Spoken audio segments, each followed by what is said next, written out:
ఈ రోజు శ్రీరామనవమి, అందరూ రాములవారి గుడికే పోయింటారు. అందుకే ఇప్పుడు మనం శ్రీకృష్ణుడు గుడికి పోయినామనుకో మొత్తం సర్దేయచ్చు. కృష్ణ, నన్ను ఎప్పుడు కర్ణిస్తావు స్వామి?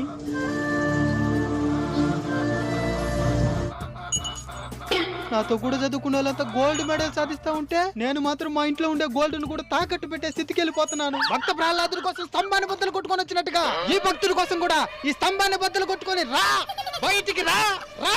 హరే కృష్ణ. కృష్ణ, నేను కృష్ణుణ్ణి కాదు, కృష్ణ భక్తుణ్ణి. బంగారు పథకం కోసం బాధపడుతున్నావు కదా, దాన్ని అందించడానికే వచ్చాను. అది కూడా మనందరికీ ఇష్టమైన చాగంటి గారి చేతుల మీదుగా. పోనీ మనందరినీ నవ్వించే బ్రహ్మానందం గారి చేతుల మీదుగా.